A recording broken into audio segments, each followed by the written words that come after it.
Hello my dear students, कैसे हो बच्चों। This is physics Guruji Wadia sir. Brahmastra series बेटा मैंने चालू की है बोर्ड 2024 के लिए, जिसके 2 लेक्चर्स मैं इसके पहले अपलोड कर चुका हूँ। ये लेक्चर नंबर 3 है इसका। अगर आपने ये सीरीज़ अब तक ज्वाइन नहीं की है तो मैं आपसे रिक्वेस्ट करूँगा कि आप इस सीरीज़ को ज़रूर ज्वाइन करें। आपके बोर्ड एग्ज़ाम की प्रिपरेशन के लिए, क्लास 10th वाले बच्चों के लिए ये सीरीज़ वाकई में ब्रह्मास्त्र की तरह साबित होने वाली है। इसके पहले 2 लेक्चर आप ज़रूर देख लें ताकि ये लेक्चर आपको अच्छे से समझ में आ सके। ठीक है, उसके पहले वाले लेक्चर में मैंने कुछ न्यूमेरिकल्स भी डिस्कस किए हैं, उनको करने का तरीका भी मैं आपको बताया है। और साथ ही सीरीज़ की इम्पोर्टेंस आपके लिए इसलिए भी बढ़ जाती है क्योंकि मैं इस सीरीज़ के लिए आपके लिए हैंड रिटन नोट्स भी प्रोवाइड करवाने वाला हूँ जैसे ही अपना चैप्टर एंड होगा इलेक्ट्रिसिटी इसके एंड में। तब तक के लिए आप जो लेक्चर नोट्स हैं, यानी कि जो अभी क्लास में जो चल रहा है, इसी का आप स्क्रीनशॉट लेकर एक रफ़ नोट्स आप बना सकते हैं। ठीक है, बाद में मैं आपको कंप्लीट एक फेयर नोट्स प्रोवाइड करने वाला हूँ इसका जल्द ही। ठीक है, उसके ऊपर काम चल रहा है, एक्चुअली मैं उसके ऊपर काम कर रहा हूँ और जैसे ही वो नोट्स कंप्लीट हो जाएंगे मैं आपको उसको प्रोवाइड ज़रूर करूँगा। तो टाइम वेस्ट ना करते हुए स्टार्ट करते हैं आज की क्लास को। आज की क्लास में हम, ये लेक्चर नंबर 3 है इलेक्ट्रिसिटी चैप्टर का। तो आज के अंदर हम बात करने वाले हैं इलेक्ट्रिक पोटेंशियल के बारे में। तो आज का जो अपना टॉपिक है दैट इज़ इलेक्ट्रिक पोटेंशियल। अब ये थोड़ा सा अपने लिए इम्पोर्टेंट इसलिए भी हो जाता है क्योंकि ये अपने लिए अपने इलेक्ट्रिसिटी का बेस है। ये इलेक्ट्रिसिटी चैप्टर में आप 3 चीज़ें पढ़ोगे। 3 चीज़ें क्या क्या? पोटेंशियल डिफरेंस यानी कि V, जिसे हम वोल्टेज बोलते हैं, करंट, और तीसरा जो है वो रेजिस्टेंस है, जो कि अपन धीरे धीरे जैसे चैप्टर आगे बढ़ता जाएगा इनके बारे में बात करते चलेंगे। तो सबसे पहले अपन बात करते हैं इलेक्ट्रिक पोटेंशियल का। अब जैसे नाम से पता लग रहा है पोटेंशियल, पोटेंशियल का मतलब ऐसा हो सकते हो आप इसको एक तरह से क्षमता बोल सकते हो। अब आप इसको ऐसे समझो, पोटेंशियल को समझने के लिए हम ऐसा समझ सकते हैं, मान के चलो कि मेरे पास 2 पॉइंट्स हैं A और B।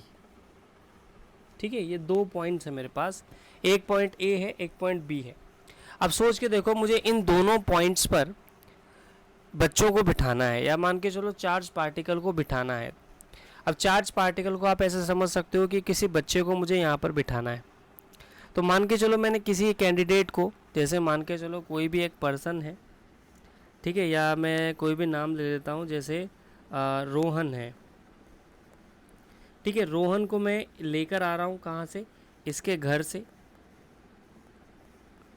और मैं इसको लाकर इस पॉइंट पर लाकर इसको बिठा देता हूँ। ठीक है, अब रोहन, आप ऐसा मान के चलो कि रोहन जो है वो अभी यहाँ बैठा हुआ है। अब रोहन का ही एक दुश्मन है, कट्टर दुश्मन, कौन? सोहन। दोनों के बीच में कट्टर दुश्मनी है। अब इसको भी मैं घर से लेकर आ रहा हूँ, बी पॉइंट पर मुझे इसको बिठाना है। अब जैसे ही सोहन बी पॉइंट पर आने लगेगा, उसने देखा कि ए पॉइंट पर रोहन भी बैठा हुआ है। अब सोहन को रोहन से बहुत दुश्मनी है, मतलब कट्टर दुश्मनी है। दोनों एक दूसरे को देखकर रास्ता बदल लेते हैं। अब सोहन को यहाँ बिठाने के लिए मुझे एक्स्ट्रा मेहनत करनी पड़ेगी। क्यों? क्योंकि वो बैठना नहीं चाहता, रोहन के पास इच्छा नहीं है उसकी बैठने की। तो उसकी इच्छा के विरुद्ध मुझे उसको यहाँ से यहाँ तक बिठाना पड़ेगा, क्योंकि मुझे एक सिस्टम बनाना है कि एक बेंच पर 2 बच्चे बिठाने, रोहन और सोहन। अब रोहन और सोहन नेचुरली आपस में बैठना नहीं चाहते, पर हम ज़बरदस्ती उनको बिठाने की कोशिश कर रहे हैं। तो इसको यहाँ तक लाने के लिए मुझे कुछ वर्क करना पड़ेगा, कुछ वर्क करना पड़ेगा। ये वर्क डन जो है ये नॉन ज़ीरो होगा, जबकि रोहन के केस में ये वर्क डन ज़ीरो था। अच्छा, रोहन के लिए वर्क डन ज़ीरो क्यों था? क्योंकि रोहन का अपोज करने के लिए पहले सोहन नहीं था। पहले तो अकेला रोहन ही था ना यार, कोई उसका अपोज करने के लिए कोई था ही नहीं, तो सिर्फ रोहन ही प्रेजेंट था। तो मुझे उसको लाने में कोई मेहनत नहीं करनी पड़ी, लेकिन सोहन को लाने के लिए मेहनत करनी पड़ेगी क्योंकि रोहन पहले से बैठा हुआ है। तो ये जो वर्क मैं कर रहा हूँ, ये वर्क ही किसकी फॉर्म में सेव होता है? पोटेंशियल की फॉर्म में। तो पोटेंशियल की डेफिनेशन क्या हो जाएगी हमारे पास? कलर चेंज कर देते हैं। Electric potential can be defined as the amount of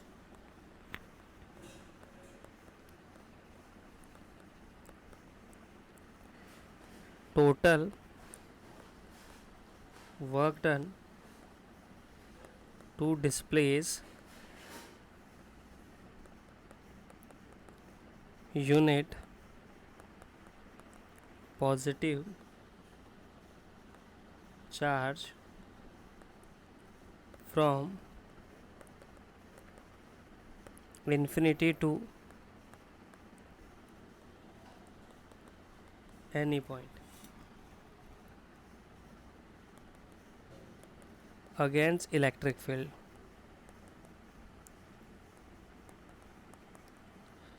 is called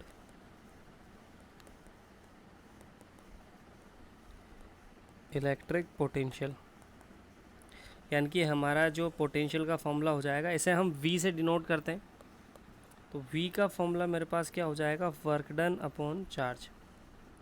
यानी कि यूनिट पॉजिटिव चार्ज को इन्फिनिटी से किसी पॉइंट तक लाने में, यानी कि सपोज मान के चलो रोहन की जगह कोई चार्ज है Q1, इस Q1 को यहाँ से यहाँ तक लाने के लिए जो आपको वर्क डन करना पड़ेगा, यदि Q1 की वैल्यू 1 कूलाम है तो work done on per unit charge, work done on per unit charge to displace it from infinity to any point. यानी कि आप किसी भी चार्ज को इनफाइनाइट से किसी पॉइंट तक लाने के लिए जो वर्क डन कर रहे हो वो उसका पोटेंशियल कहलाएगा। ऐसे ही सोहन को यहाँ तक लाने के लिए जो आपने वर्क डन किया है वो क्या कहलाएगा, पोटेंशियल। अब प्रॉब्लम ये है, अच्छा इसकी एसआई यूनिट की अगर मैं बात करूँ तो इसकी एसआई यूनिट क्या होती है हमारे पास, वर्क डन की यूनिट हो जाएगी जूल और चार्ज की यूनिट हो जाएगी कूलाम। तो इसकी यूनिट होती है जूल पर कूलाम। तो डेफिनेशन सिंपल सी है, the amount of total work done to displace unit positive charge from infinity to any point. यानी कि इनफाइनाइट से किसी पॉइंट तक लाने में जो आपने वर्क डन किया है। अभी एक टर्म यहाँ पर और है, against the electric field. Against the electric field मतलब किसी न किसी इलेक्ट्रिक फील्ड के अपोज में। जैसे यहाँ पर रोहन की वजह से मुझे मेहनत करनी पड़ रही थी, अगर ये रोहन नहीं होता तो मुझे कोई मेहनत थोड़ी करनी पड़ती बिठाने के लिए। तो रोहन क्या कर रहा है, रिपेल कर रहा है, यानी कि इसके आने का अपोज कर रहा है, मुझे इसके अगेंस्ट जाना पड़ रहा है, तो मुझे वर्क डन करना पड़ेगा। तो अगेंस्ट द इलेक्ट्रिक फील्ड का मतलब किसी के अपोज में हम ये काम कर रहे हैं, तो ही तो हमारे पास पोटेंशियल क्रिएट होगा। तो पोटेंशियल हमारा हो जाएगा V से ऐसे डिनोट किया जाता है, फॉर्मूला सिंपल सा है, work done upon charge, work done upon charge. ऐसा यूनिट हो जाएगी जूल पर कूलाम। क्लियर है यहाँ तक? आई होप ये चीज़ समझ में आ गई होगी आपको। इसके बाद अपना अगला जो टॉपिक आता है दैट इज इलेक्ट्रिक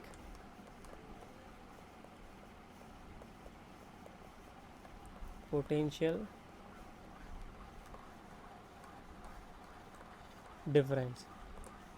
अब पोटेंशियल डिफरेंस को समझो, ये पोटेंशियल डिफरेंस ही आगे चल के करंट का जरिया बनेगा हमारे लिए। तो इलेक्ट्रिक पोटेंशियल डिफरेंस हमारे पास क्या होता है, देखो उधर, जैसे मान के चलो ये पॉइंट A है, ये पॉइंट B है।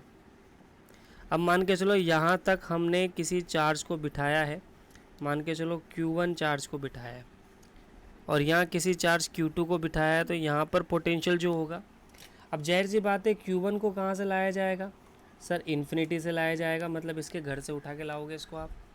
तो वर्क डन यानी कि जो पोटेंशियल हमारे पास है वो क्या हो जाएगा, WA अपॉन Q, या Q1 कह दो, ठीक है, ये हमारे पास VA हो जाएगा।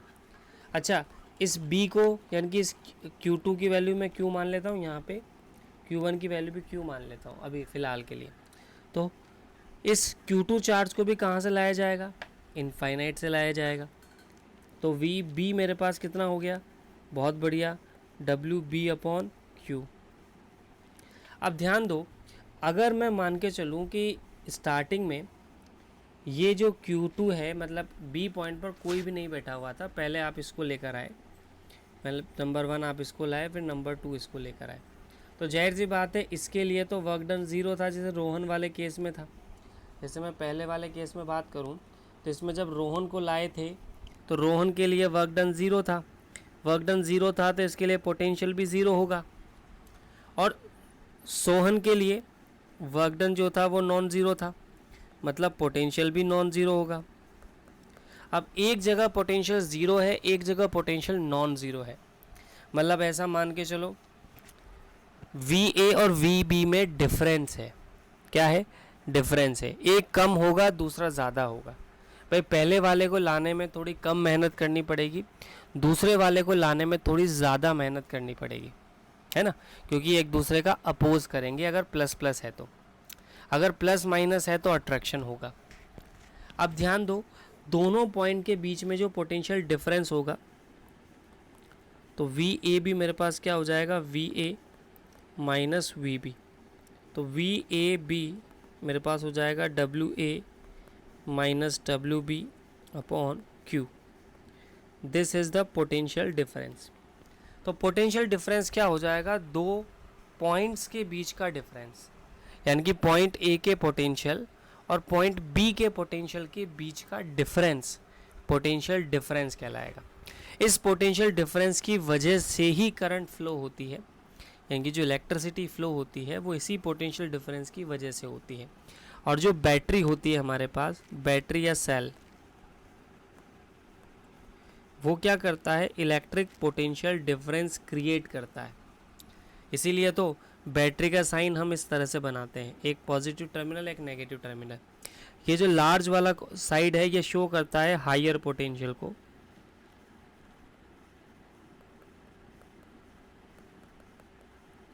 और ये वाला जो साइड है ये शो करता है लोअर पोटेंशियल को, इसीलिए इसको छोटा बनाया जाता है।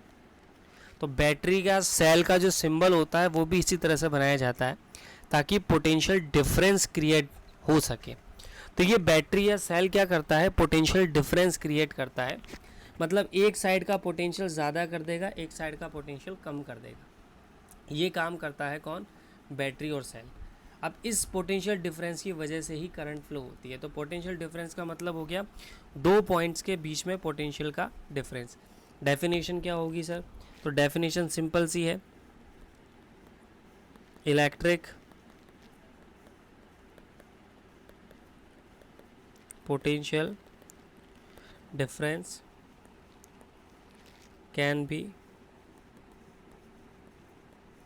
Defined as. इसे आप कैसे डिफाइन कर सकते हो? तो इसे आप डिफाइन कर सकते हो कैसे? The amount of total work done to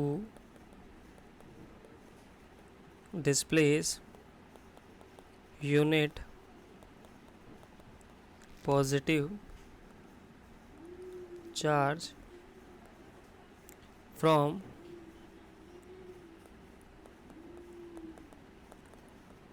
one point to another point।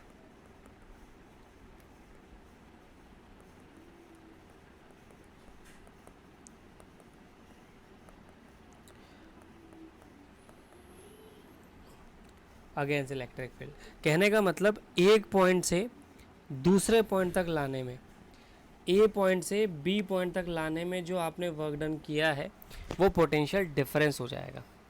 यानी कि किसी भी चार्ज को एक पॉइंट से दूसरे पॉइंट तक ले जाने में जो आप वर्क करोगे वो पोटेंशियल डिफरेंस है, और इन्फिनिटी से किसी पॉइंट तक लाने में जो वर्क डन करोगे वो पोटेंशियल है।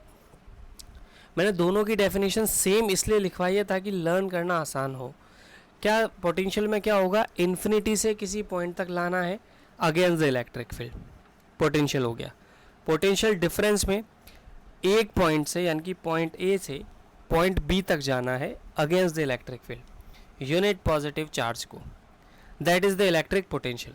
अब इस इलेक्ट्रिक पोटेंशियल को हम मेजर किससे करते हैं? तो ध्यान रहे, इसका फॉर्मूला अगर हम बात करें इसकी SI यूनिट की, तो इसकी SI यूनिट हमारे पास होती है वोल्ट, जिसे हम V से डिनोट करते हैं, जो कि होता है 1 जूल पर गुलाम के इक्वल। ठीक है, मेजर किससे करते हैं? It is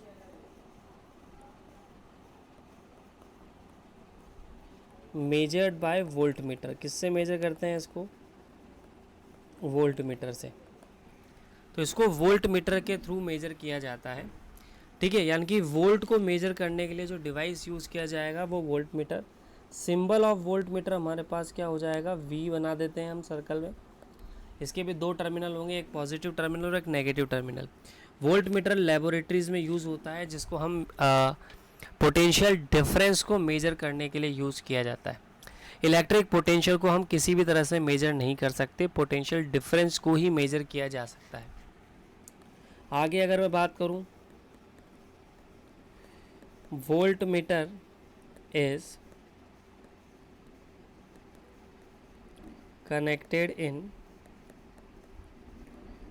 parallel combination. इसको आप किस में जोड़ते हो? पैरेलल कॉम्बिनेशन में। अब ये पैरेलल कॉम्बिनेशन क्या है, ये आपको धीरे धीरे पता लग जाएगा। जैसे जैसे अपन लेक्चर को आगे बढ़ाएंगे, चैप्टर आगे बढ़ेगा, वैसे वैसे आपको क्लियर हो जाएगा कि पैरेलल कॉम्बिनेशन से मेरा क्या मतलब है यहाँ पे, ठीक है। पर इसको आपको ध्यान रखना है कि ये पैरेलल कॉम्बिनेशन में कनेक्टेड होता है। इंटरनल रेजिस्टेंस जो होता है इसका, internal resistance of volt meter should be high. ध्यान रहे, इसका रेजिस्टेंस हाई होना चाहिए फॉर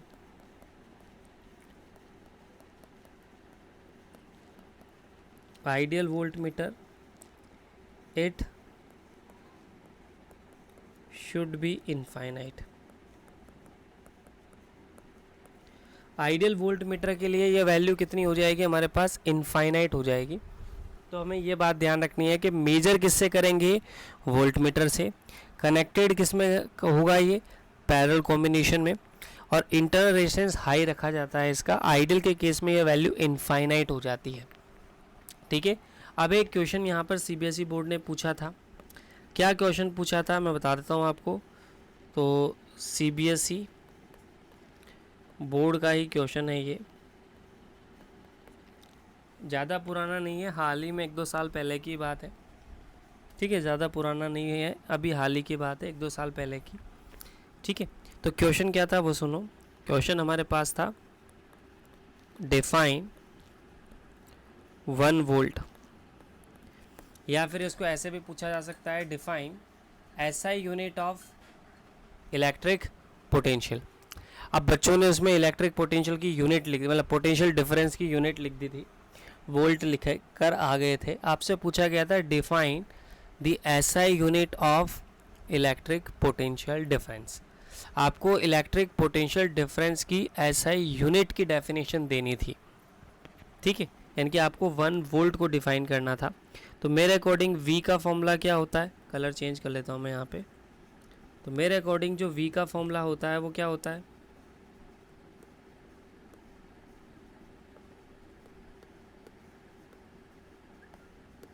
देखो V हमारे पास क्या होता है? W/Q। अगर W की वैल्यू 1 जूल हो एंड Q की वैल्यू 1 कूलाम हो, तो क्या V की वैल्यू 1 हो जाएगी? ऑब्वियस सी बात है। तो हम कह सकते हैं if 1 joule of total work is done to displace unit charge, then a potential difference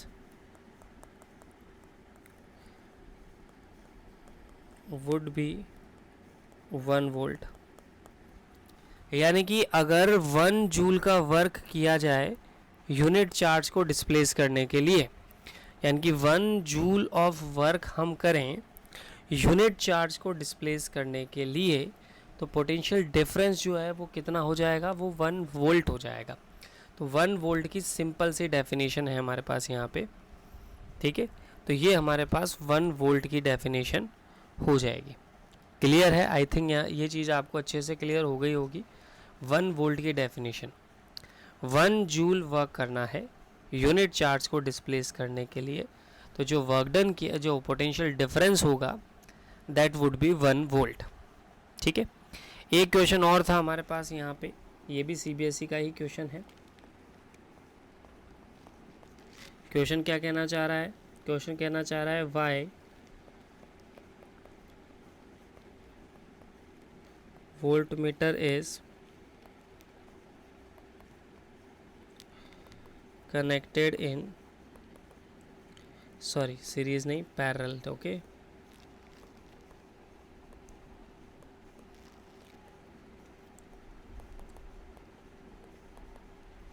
वैसे मैं आपके जितने भी जो नोट्स हैं ये आपको इस तरह से मिल जाएंगे। वैसे तो ये आपको जो मैं लिखा रहा हूँ क्लास में, ये भी आपके एक तरह से नोट्स ही हैं, तो आप इसे भी ज़रूर स्क्रीनशॉट लेकर रखें इसका भी, ताकि आपको इसके एक रफ़ नोट्स आप बना के रखें। ठीक है, स्टडी के लिए, ताकि आपको स्टडी के लिए कुछ तो होना चाहिए आपके पास, तो आप इसे संभाल के रखें, ये आपके स्टडी में हेल्प करेगा। अब देखो यहाँ पर वोल्ट मीटर को हमें बताना है कि वोल्ट मीटर को पैरेलल में ही क्यों कनेक्ट किया जाता है। तो ध्यान दो, अब ये थोड़ा सा ये चीज़ ऐसी है जो थोड़े आपको वक्त के साथ आगे समझ में आएगी कि पैरेलल कॉम्बिनेशन वास्तव में क्या होता है, रेजिस्टेंस हाई होने का क्या मतलब है, ठीक है, रेजिस्टेंस लो होने का क्या मतलब है। ये आपको जैसे जैसे चैप्टर आगे समझ में आएगा वैसे वैसे ये चीज़ आपको अच्छे से क्लियर हो जाएगी कि मैंने ऐसा क्यों कहा था।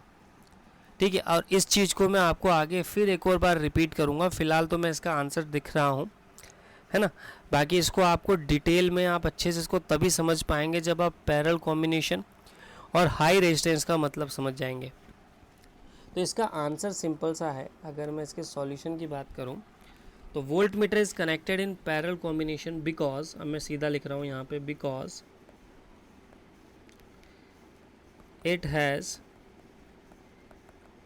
High resistance, so if it is connected in series,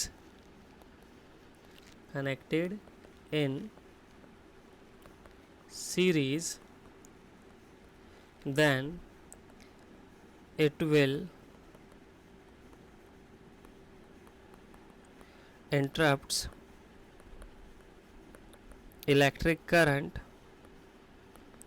in circuit.